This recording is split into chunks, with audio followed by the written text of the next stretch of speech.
a gente está na 5ª aula do nosso curso.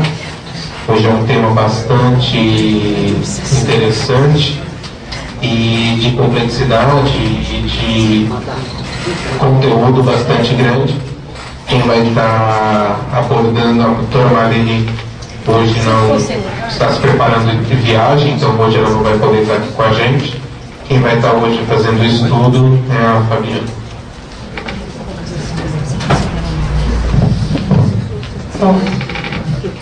Obrigada. Boa noite a todos. Acho que todos já me conhecem. Na aula de hoje nós vamos dar continuidade aos estudos e vamos falar sobre os sintomas da mediunidade, pensamento de mediunidade obsessiva. Antes de começar, baixo agora ou não? Tá bom, né? Antes da gente começar propriamente a aula, eu gostaria de deixá-los à vontade para fazer perguntas, no que for possível a gente responde, que seja um bate-papo, que eu acho que fica uma dinâmica interessante. E se eu estiver falando rápido demais, vocês me ajudam, por favor, porque eu me empolgo e eu acelero, vocês, por favor, me ajudem. Então, vamos relembrando um pouco o que nós já vimos neste curso. Começamos a ver que todos somos médiuns, certo? Que mediunidade, na sua concepção inicial, é você ser intermediário, né, entre a espiritualidade e o campo físico.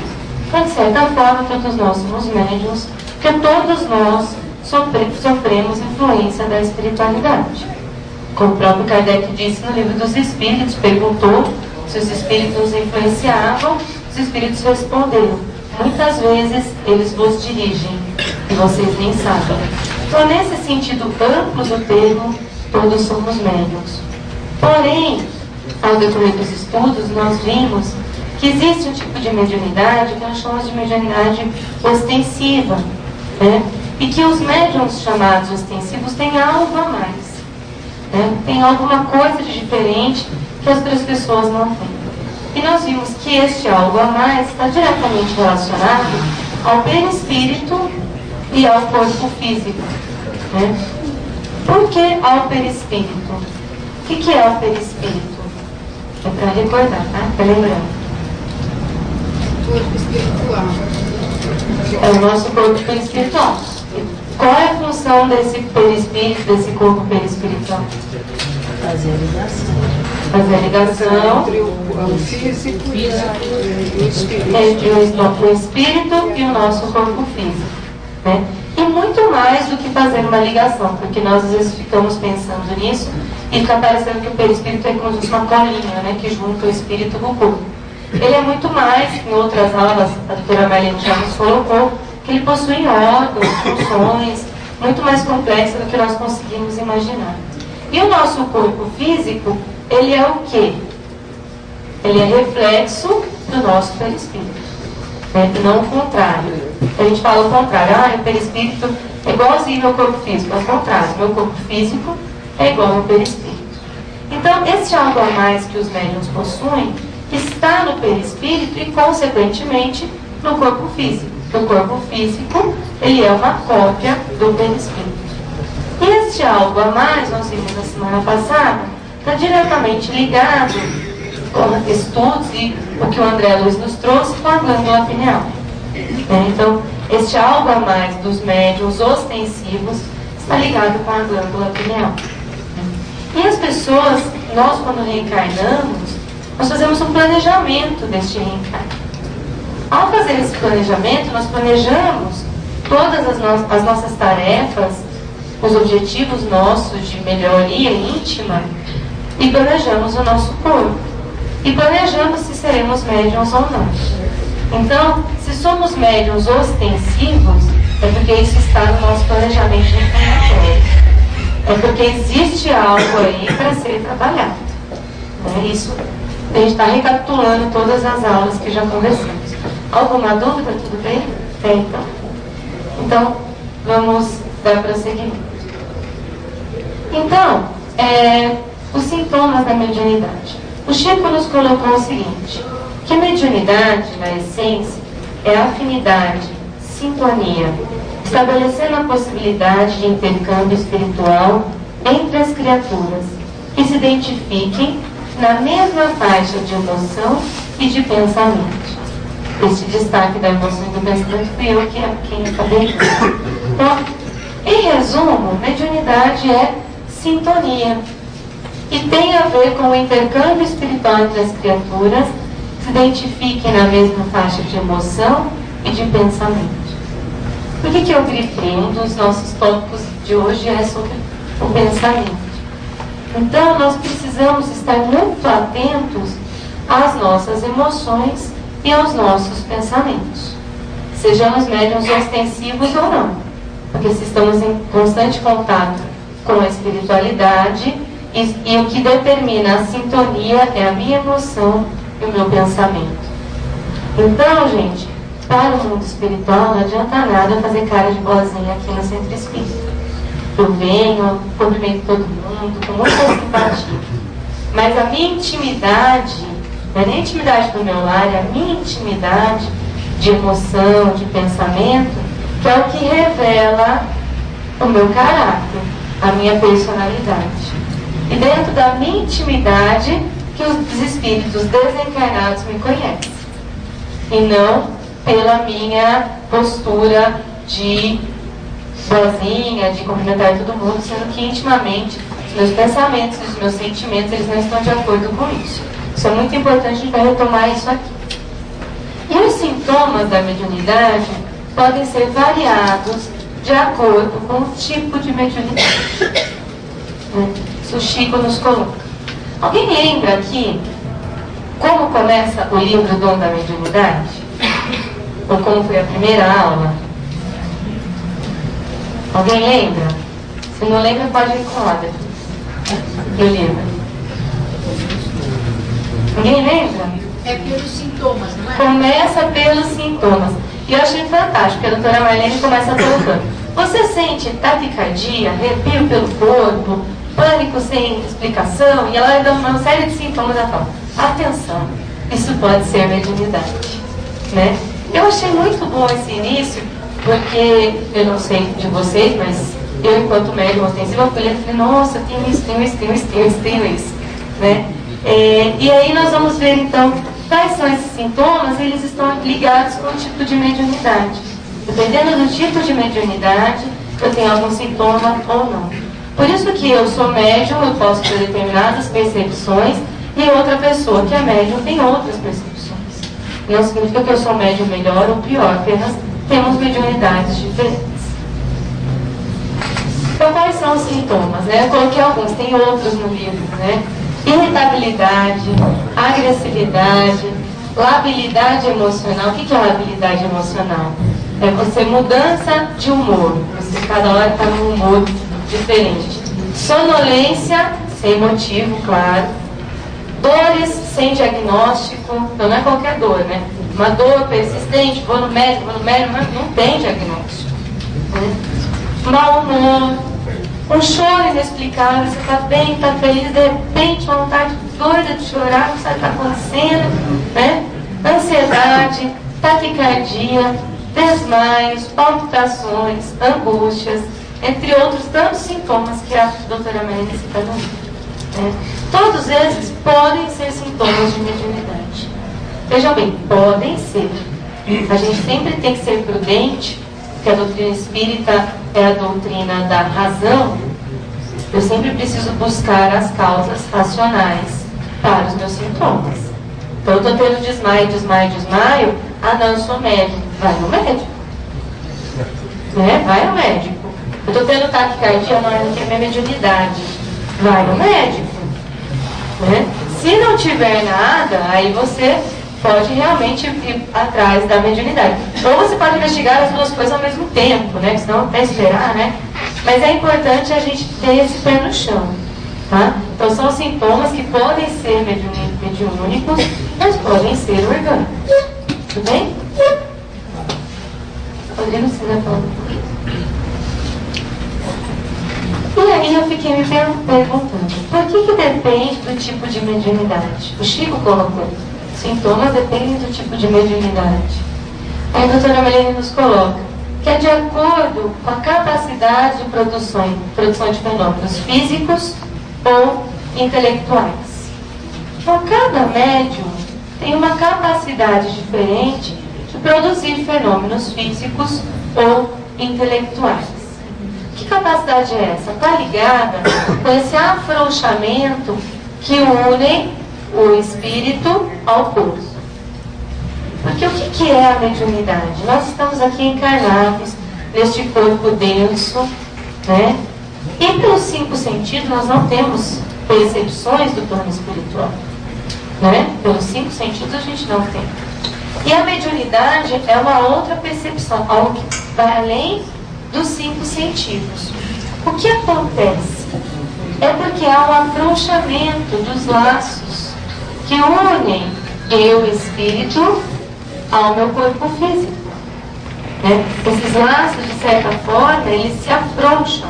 E aí permite-se que eu tenha contato com a realidade espiritual. Né? E tem alguns médiuns que têm capacidade maior, outros capacidade menor. E está diretamente relacionado ao centro de força.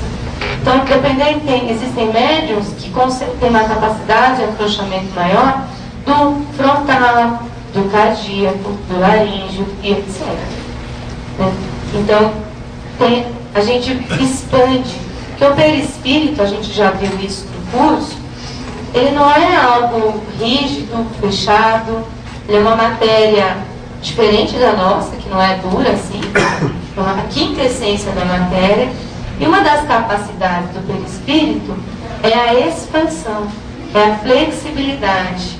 Então, quanto mais eu expando o meu perispírito, mais eu tenho condições de perceber a realidade do plano espiritual, do plano extrafísico.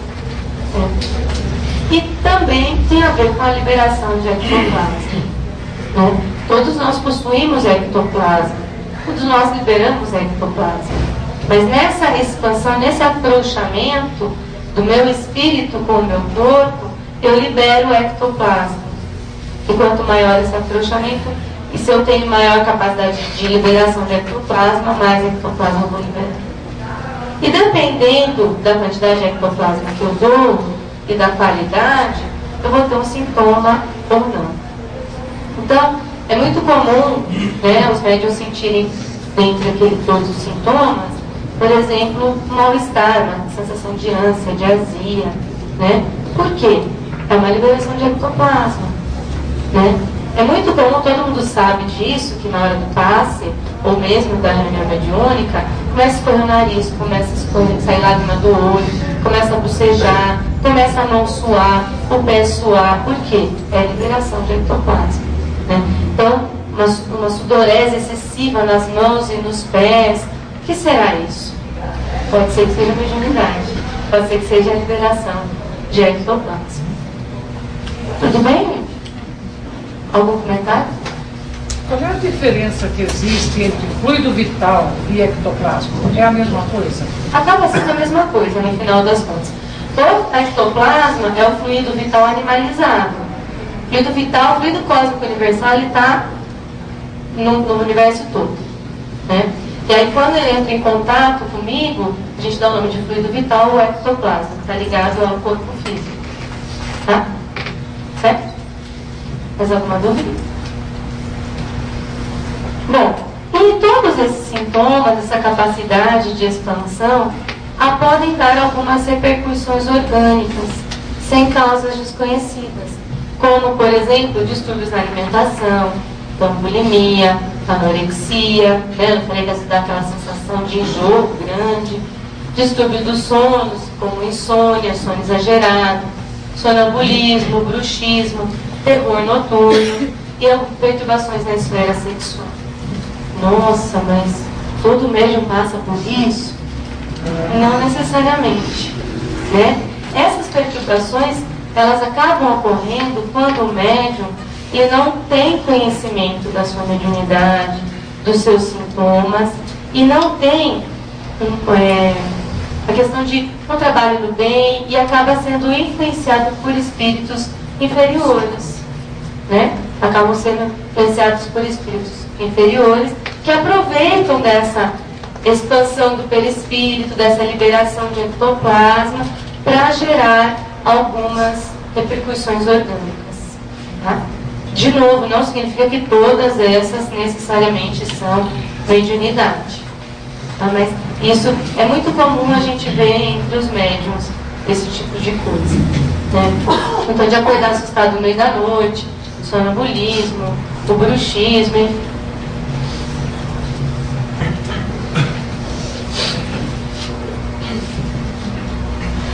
Deixa eu só pontuar uma coisa aqui referente aos sintomas da mediunidade.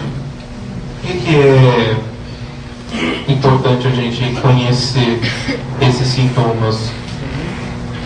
Qual o significado, pelo menos que eu entendi, que a gente pode até perguntar para a doutora Marlene, que ela trouxe logo de início do livro, e dedica um capítulo especial para esse tema. Entendo que todos nós que somos médiums, é importante que nós reconheçamos esses sintomas em nós. Ou se nós estamos chegando na casa espírita ou deparando com esse conteúdo pela primeira vez, de que reflitamos se, opa, será que isso de alguma maneira está se referindo à minha pessoa? E de que a gente possa ter a orientação de perceber esses sintomas no nosso dia a dia. O curso de mediunidade, ele de maneira alguma é um curso para desenvolver a nossa mediunidade no sentido de expandir as nossas funções. Isso é uma coisa que vai acontecendo naturalmente e pelo próprio exercício da mediunidade e pelo exercício da caridade. A intenção do curso, da gente dedicar aqui 1 hora da nossa semana para isso, é de poder transformar isso dentro de uma função educativa para cada um de nós. Então, opa, se eu estou bem e de repente eu começo a ficar mais irritado, mais agressivo, ou frente a uma determinada situação do dia a dia que merecia uma resposta X de agressividade, e aquela resposta minha é 5 vezes aquela resposta que habitualmente eu teria. Opa, é questão de parar para refletir. Às vezes a gente já fez a besteira, mas não faz mal, para e pensa para refletir. E às vezes volta atrás e observa se isso pode ter sido uma conexão sua com outras mentes que ampliou algo que você já tem. Porque isso é importante dos sintomas também. Mediunidade não gera nada em nós que nós não tenhamos. Ela amplifica algo que nós já trazemos na nossa intimidade. Então eu posso ser uma pessoa que traga o mau humor em mim, mas frente a uma perturbação, uma influenciação espiritual, isso amplifica-se. Tá? E isso vale para todos os sintomas. Uma outra função que eu acho que é importante é da gente também somos multiplicadores. Então às vezes a gente está no nosso lar, com os nossos amigos, e pessoas que descrevem mais ou menos esses sintomas. Também não vale um sintoma, mas é o conjunto desses sintomas, ou alguns deles, né? Então, irritabilidade, agressividade, sonolência, dores, mau humor, começar a chorar, ansiedade, ou sintomas adrenérgicos, né? De liberação de adrenalina, ansiedade, taquicardia, palpitação, angústias. E talvez orientar aquela pessoa que esteja do nosso lado: olha, você já avaliou com o seu médico? Já estou correndo atrás de um diagnóstico. Olha, talvez valha a pena você ir no centro espírita, bem orientado, conversar com o pessoal de lá, você está sentindo esse tipo de coisa. Não significa que você não vai falar para ninguém: você é médium, vai lá no casa espírita e você vai começar a receber espírito. Não é isso, né? Mas de que essa pessoa talvez possa ser direcionada para a casa espírita para receber o amparo, a educação mediúnica e poder lidar melhor com essas coisas do seu dia a dia. E o outro ponto, só para finalizar, a gente tem aqui alguns médicos, profissionais de saúde no estudo, especialmente importante para nós, né? Anotarmos e ter do nosso lado, sabendo que às vezes o paciente vem lá com um rol de queixas que se encaixam, muitas delas nesses sintomas.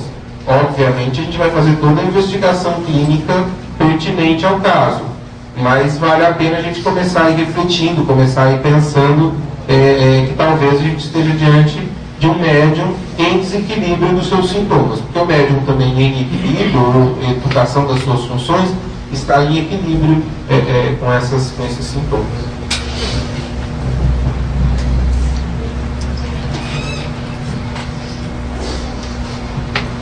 E dentro do que o Rodrigo colocou, a questão do equilíbrio ou não dos sintomas, esses sintomas eles podem persistir ou não.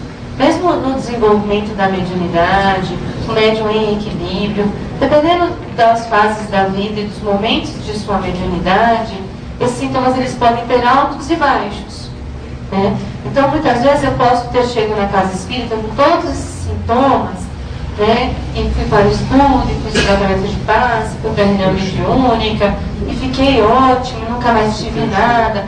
Aí passam uns 5 anos e volto a ter tudo de novo. Falando, o que está acontecendo? Né? Na verdade, porque a mediunidade ela não é distante. Quando eu começo a perceber a mediunidade em mim, à medida que eu vou estudando, trabalhando com ela, eu vou percebendo que ela vai expandindo e que ela vai modificando, né? E esses sintomas eles vão ter altos e baixos, por quê? Eu não sou médium apenas na casa espírita. Eu não sou médium no momento do passe, no momento da reunião mediúnica. Eu sou médium o tempo todo na minha vida. Não tem um botãozinho de liga e desliga toda a mediunidade. Chego no centro, sento na mesa, fecho, liga a mediunidade. Agora eu vou entrar em contato com os espíritos. Saio do centro, desliga a mediunidade. Não. A mediunidade é o tempo inteiro. Por isso que o médium planeja reencarnar como médium. Muito provavelmente para a educação dos seus próprios pensamentos, seus próprios sentimentos. E principalmente, o que foi a primeira coisa que Emmanuel falou para o Chico para ele trabalhar com a mediunidade dele? Disciplina, disciplina e disciplina. Se eu reencarnei como médium, e eu sou médium o tempo todo, eu preciso aprender a ter disciplina. É uma necessidade minha. Aprender a desenvolver a disciplina. Então foi uma oportunidade que o Pai me deu de exercitar bem essa lição. Porque como o médium tem essa capacidade de expansão, onde quer que ele vá, se ele não tem essa disciplina, e não é disciplina rígida de cumprir o horário, gente, disciplina dos seus sentimentos e dos seus pensamentos, aqueles sintomas que nós vimos, eles vão ficar sempre ampliados, expandidos, e eu nunca vou ter controle, né? Então, eu trago a mediunidade para educar meus pensamentos, meus sentimentos. Uma vez eu fiz uma brincadeira com um amigo nosso, quando hoje em dia tem o GPS, né? Tipo, o GPS traça o caminho e a gente vai. Se a gente erra o caminho, o GPS fala: a rota está sendo recalculada. E fica falando até a gente voltar no caminho. A mediunidade é um GPS. Eu trouxe a mediunidade, então eu estou lá no meu caminho. Se eu começo a me perder muito no meu caminho, vem, a rota está sendo recalculada. Como?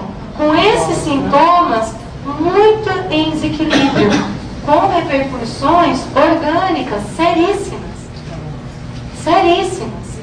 É um aviso, é um alarme que eu trouxe. Opa, melhor eu voltar para o meu caminho. Né? É melhor eu voltar para o meu caminho, porque se eu vou me desviando, todo mundo tem esses sinais de alerta, de desvio da sua rota. Mas o médium tem isso ampliado, eu acho. Porque ele sente na pele, ele sente nele esses sintomas, né? Então, por isso que é importante e fundamental a perseverança no cumprimento do dever. É preciso perseverar. Porque nós começamos no trabalho mediúnico, na doação mediúnica, e vamos muito bem por um tempo. E sempre nós passamos por situações na nossa existência que, por razões mil, nos desviamos. E que a gente começa a passar, mas hoje eu não vou. Ai, semana que vem eu não vou. Nossa, minha vida está corrida. É um filho, é um casamento, é um problema no emprego. N situações na nossa vida, né? Por isso que é preciso perseverar no dever, né? E aí, a doutora Marina coloca essa frase que é fantástica, né? Como o violino precisa ser cuidado e aperfeiçoado. O instrumento mediúnico só se aprimora no estudo e no dever nobremente cumprido, tanto quanto no primordial deles, o devotamento ao bem do próximo. o primordial é o devotamento ao bem do próximo.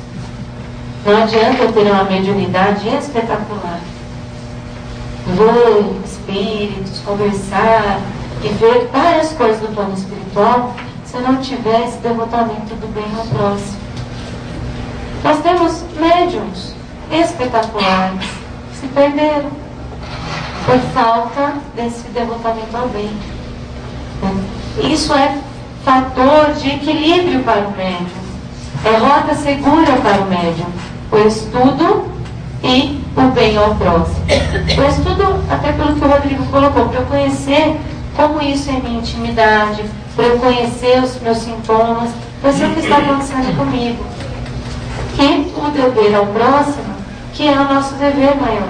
Deus nos ensinou que devemos amar. A lei maior de Deus é a lei de amor. Então a mediunidade, ela é um instrumento para eu amar. Não é um instrumento para a minha vaidade, para o meu orgulho. Eu sou médium, eu recebo o espírito fulano de tal. É um instrumento de amor. Mesma coisa a enxada na mão do agricultor.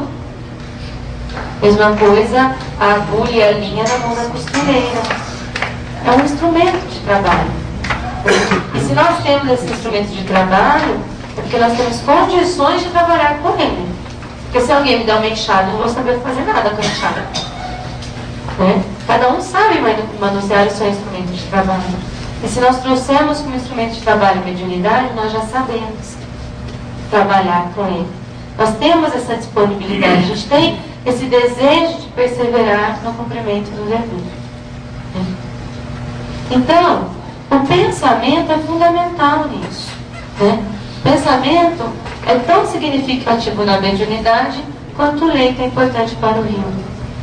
Né? Não adianta ter um rio de águas cristalinas e o leito ser lodacento, ser cheio de barro.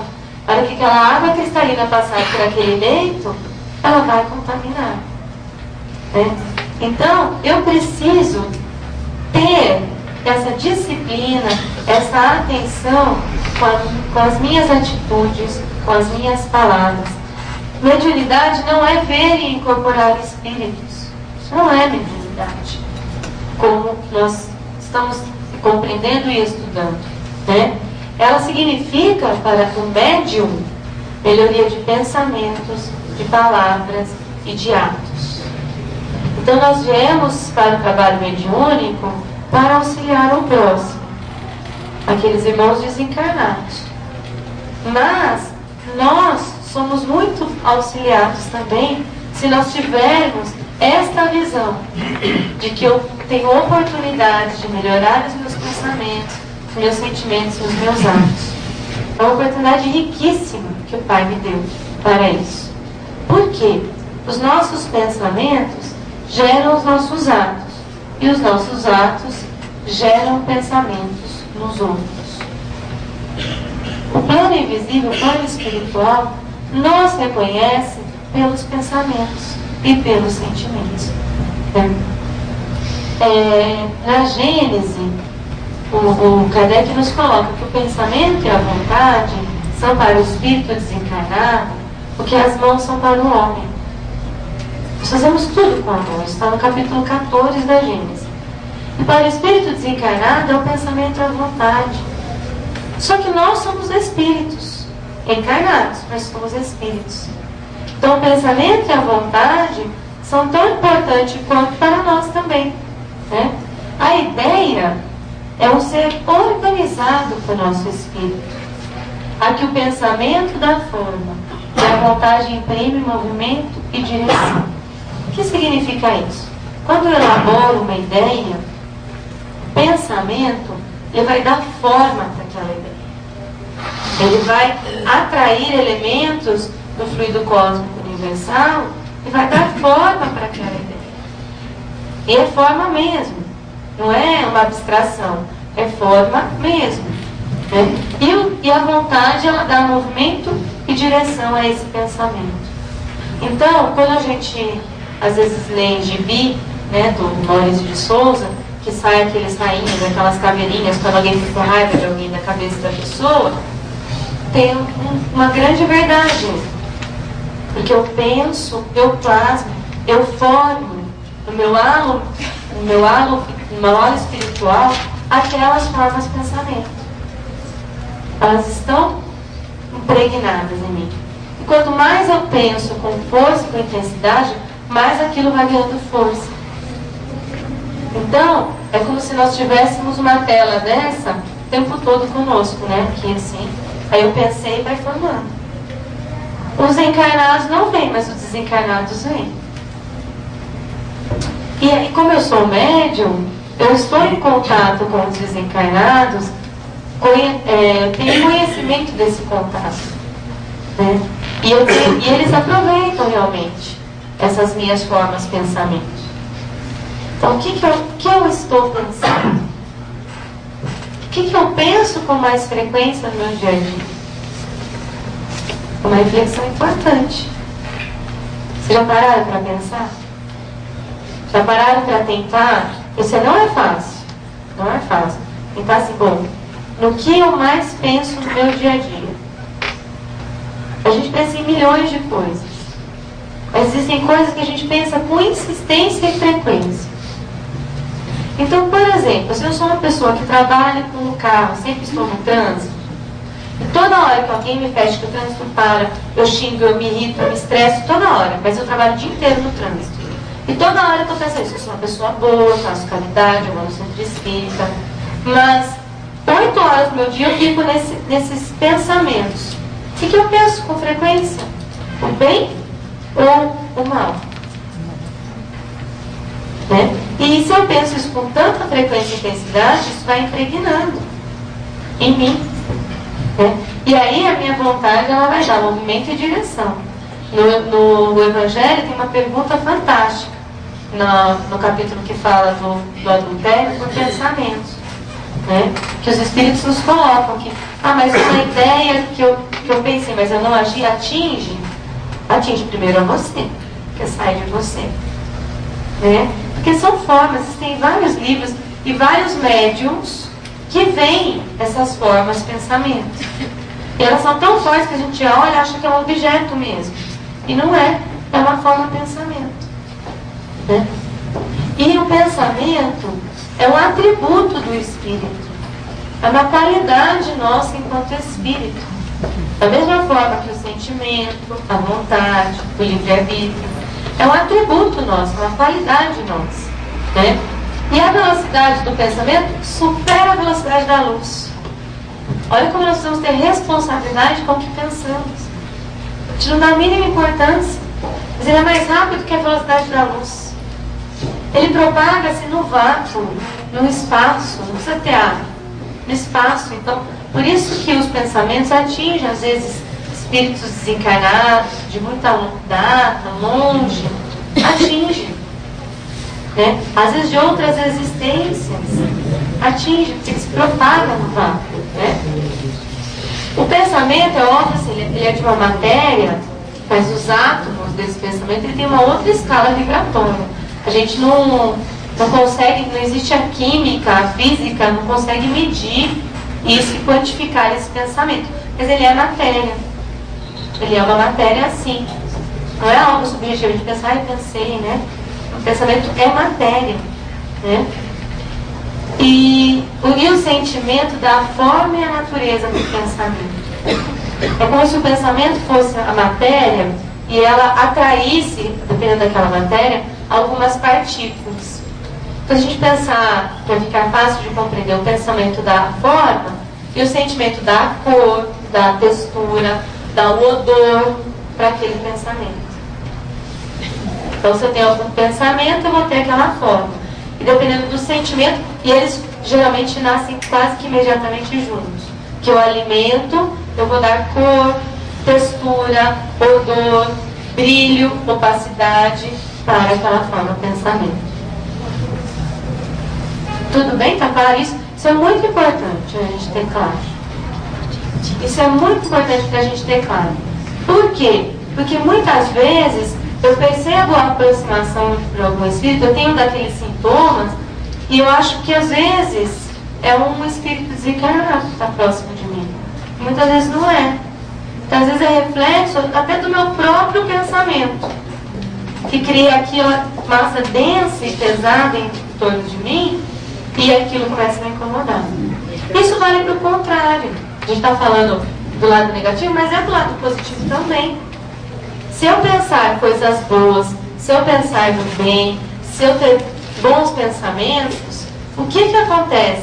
Eu começo a criar formas, pensamentos boas, que vão agregar partículas que vão gerar bons sentimentos. E que vão ter brilho, que vão ter um odor agradável, vão ter uma cor suave. Né? Isso é muito importante. Um exercício interessante, a gente sempre faz com as crianças e com os jovens, mas é bom fazer também conosco, é desenhar o pensamento. Né? Qual seria a textura desse pensamento? Qual seria o cheiro desse pensamento? Qual seria a cor desse pensamento? Porque aí a gente olha para a cara dele. Né? Uma vez uma amiga minha falou assim, nossa, eu não quero desenhar. Filha, você não quer ver a cara disso que eu estou pensando. A gente precisa ver. Não é exatamente como é, mas os espíritos vêm, a gente está criando aquilo, é bom olhar para a cara dele. Porque daí eu sei com que eu estou lidando. E aí eu vou ter vontade de modificar. Eu vou ter vontade de transformar. Né? E o pensamento não é com criação, eu crio junto com Deus. Né? Então o pensamento, gente, é tudo. Às vezes a gente fala assim, ai, eu não consigo mudar um pensamento. É muito difícil mesmo. Mas a gente começa a pensar nesse mecanismo todo, para não, eu não quero que esse negócio aí fique impregnado em mim. Eu vou pensar diferente. E a gente vai fazendo um exercício. E dependendo da nossa vontade, a gente consegue ir modificando esses pensamentos. Consegue mesmo. O começo é meio difícil, mas com o tempo a gente percebe que vai modificando. Né?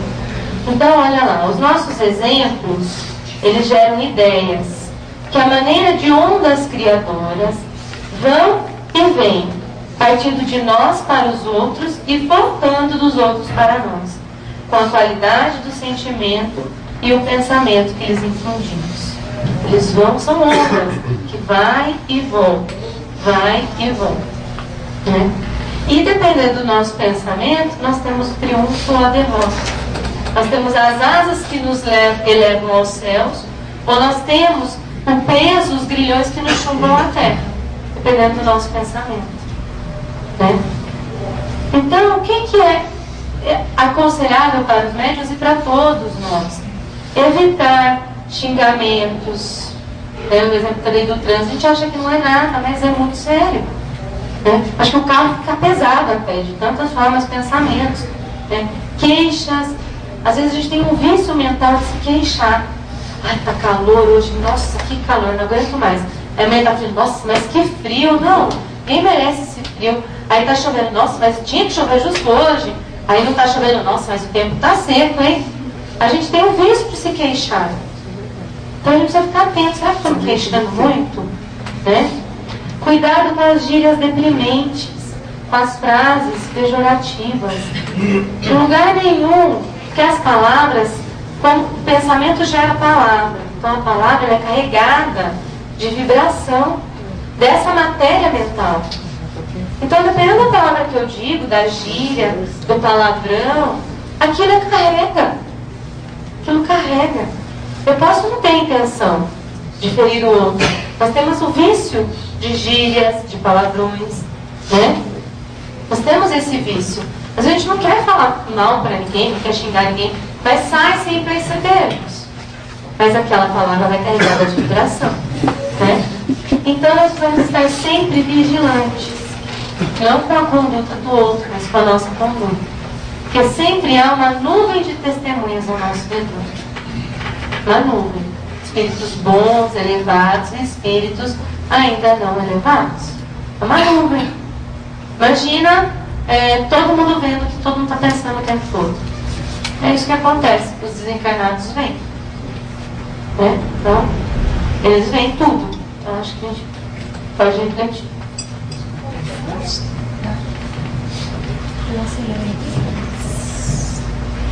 Estava aqui pensando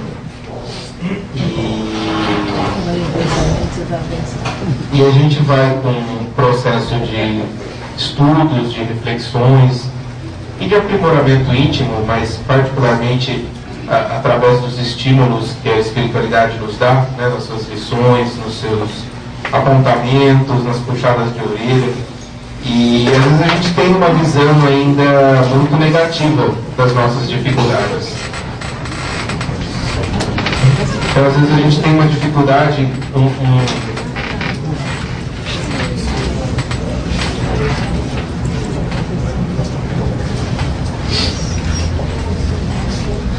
Então, às vezes, a gente ainda tem uma visão muito negativa das dores, do sofrimento, das dificuldades. Claro que é complicado passarmos por ela, mas muitas vezes a gente ainda tem a visão de punição, de castigo, e o mesmo vale para a mediunidade. Conforme a gente vai se esclarecendo e expandindo, a gente começa a enxergar as dificuldades e os obstáculos da vida como oportunidades de reorganizar as nossas energias doentes, como oportunidade de educação e de aprendizado íntimo, moral. E talvez com a mediunidade a gente vá fazendo aos poucos essa reorganização do nosso pensamento e mudar, como diz no Evangelho, o nosso ponto de vista. E eu estava pensando aqui, às vezes a gente olha tudo isso e fala, nossa, o médium é um desgraçado, coitado, porque não tem sossego na vida, Mas se a gente pensar, o médium é um sobretudo, porque assim, ele está o tempo todo tendo essa função reorganizativa do pensamento e educativa. Tanto é que quando ele desencarna, se ele aproveitou da mediunidade durante a existência, ele tem um despertar tranquilo no plano espiritual e tem uma adaptação ao plano espiritual com mais facilidade. Porque na espiritualidade tudo isso acontece em tempo integral. Essa vigilância, o nosso pensamento está ali sendo analisado e observado e influenciado o tempo todo. E a gente percebe isso muito mais palpável. Eu estava lembrando aqui, a gente até vai fazer uma homenagem aí ao nosso lar, ao nosso André Luiz, que o livro vai ser lançado, o filme vai ser lançado amanhã. E o André Luiz, não sei se vocês lembram, mas numa das passagens, depois que ele já está atendido lá em nosso lar, o Clarencio chega para visitá-lo. Ele já passou aquela fase de restabelecimento, estava na fase final de melhora. E aí ele chega e pergunta para o André Luiz deitado, meu filho, muito carinhoso, como é que você está? E aí o André Luiz se sente amparado, acolhido, como um pai carinhoso, e começa a discorrer sobre todas as suas queixas e lamentações. Vocês lembram do nosso lar? Depois vocês leem lá 2 páginas de queixas. Queixa, porque isso, porque aquilo, porque eu gostaria de fazer diferente, eu gostaria de ter outra oportunidade, eu gostaria disso, daquilo. Só, assim, queixas, 2 páginas de queixa. Aí, quando ele termina, a Clarencio pergunta, é só, meu filho, André Luiz? É só. E aí ele fala, então, se você quer efetivamente se melhorar, é hora de mudar radicalmente a sua postura mental. Não é possível que você fique mais nas queixas sem trabalho. Ele dá um tempinho. Como você está, meu filho? Estou muito bem.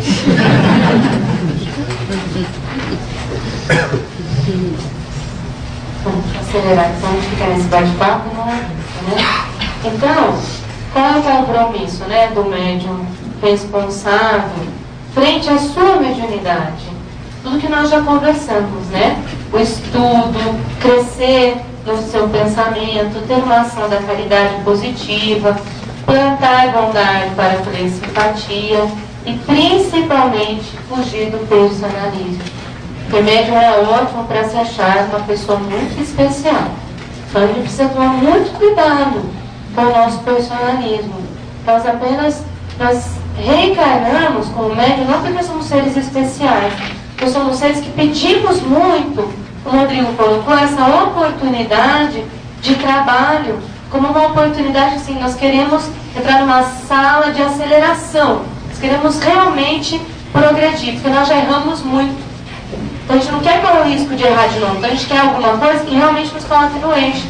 Então não somos seres especiais e privilegiados, pelo contrário, somos seres que pedimos muito para ter a oportunidade de vir com a mediunidade, para realmente nos educarmos, para realmente nos reestruturarmos. Né? E qual é a relação da mediunidade com a obsessão? Né? A mesma, acho que de qualquer processo obsessivo, na verdade. Né? A obsessão, na verdade, ela tem características diferentes, que vão desde a simples influência moral, sem perceptíveis sinais exteriores, até uma perturbação completa do organismo e das faculdades mentais.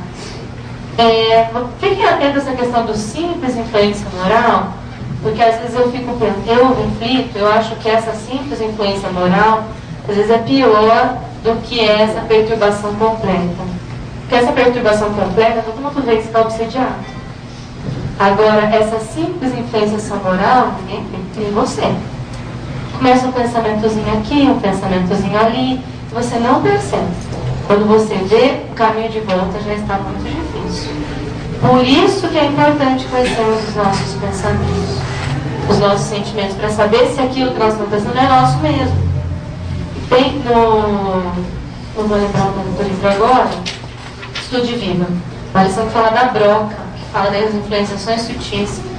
Você tem uma árvore frondosa linda, né? Tá linda, de repente ela cai. Por quê? Porque ela tinha broca. O que é a broca? É uma praga que pega, né? Quem conhece planta aí, e vai comendo o tronco por dentro. Quando você vê, não tem mais jeito. A gente precisa ficar muito atento com as influenciações sutis, né? Porque às vezes é essa broca que a gente vai deixando, quando vê já não tem mais chance. E ter a humildade de ouvir o companheiro. Olha, meu amigo, eu estou achando que você está precisando ficar mais atento aos seus pensamentos, sua vigilância, aos seus sentimentos, suas palavras. Fique atento. Né? E aceitar com humildade. Não, fulano está me perseguindo, fulano isso, fulano aquilo. Aceitar com humildade. Né? Porque a pessoa falou para o seu próprio bem. Né?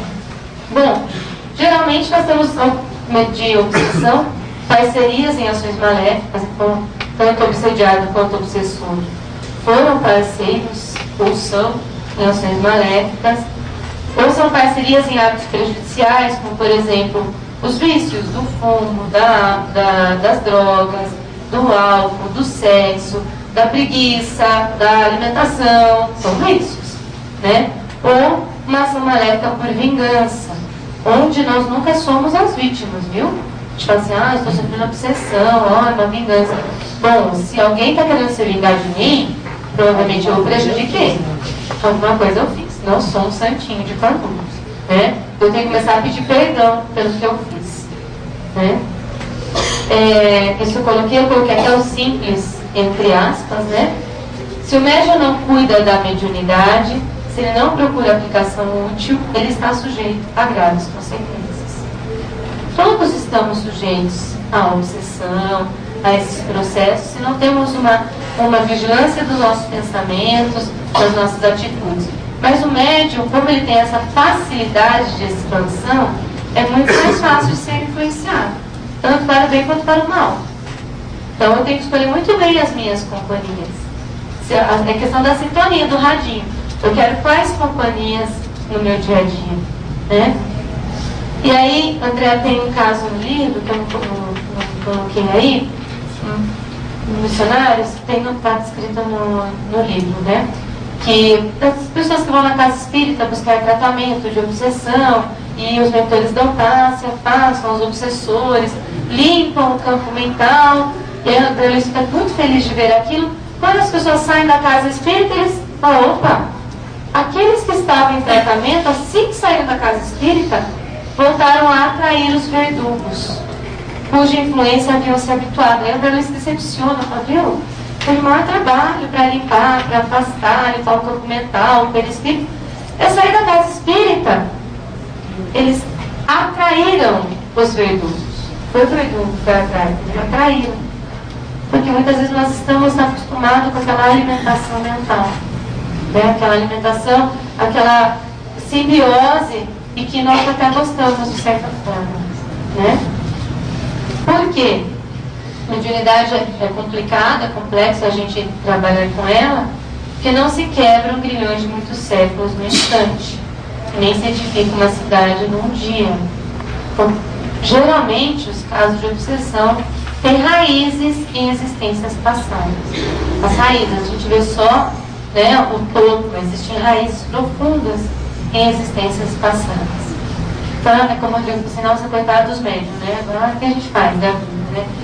Então, nós temos essa linda oportunidade de sermos médicos, né? E através da mediunidade, né, nós precisamos sempre desenvolver a humildade, a mudança íntima de pensamento, de sentimentos, de ações. Cultivar a lei do amor como se cultiva de uma planta, de uma florzinha que eu preciso regar, podar, cuidar o tempo todo. Nosso amor, a gente tem que cuidar dele o tempo todo, né?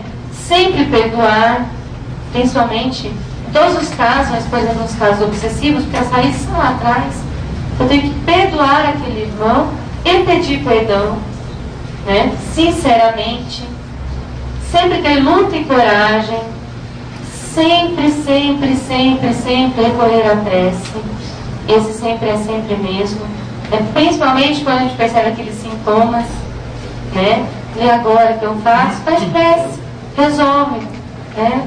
Resolve, a gente às vezes não dá valor, mas passa, né? O autoconhecimento e sempre mobilizar os recursos que já possui para harmonizar exteriormente. E ninguém reencarna com uma tarefa de que não dá conta. Ninguém. Deus é misericordioso. Se eu reencarnei com essa tarefa é porque eu dou conta. É porque eu tenho recursos internos que me permitem enfrentá-la e vencê-la. Ninguém reencarna com tarefa que não dá conta de vencer. Então a gente tem que lembrar sempre isso. Quando é muito difícil, tem que lembrar. Mas não, se eu estou passando por isso é porque eu tenho condições de vencer. Senão Deus não permitiria que eu passasse por isso. Deus é Pai, Deus é misericórdia. E sempre, gente, sempre estar ao lado de Jesus. Como essa criança que olha para o Mestre encantado, pedindo ajuda e com plena confiança ao Mestre. Nós somos crianças espirituais e que precisamos muito do colo de Jesus, como este menino está buscando o colo de Jesus. Então, nos momentos que estiver mais difícil ou a gente estiver perdido, vamos buscar sempre o colo do Mestre. E Jesus, como Ele mesmo nos disse, Ele é o caminho, a verdade e a vida. Então, sempre seguir por seus ensinamentos. Acho que era isso. Obrigada. E vamos trabalhar, né?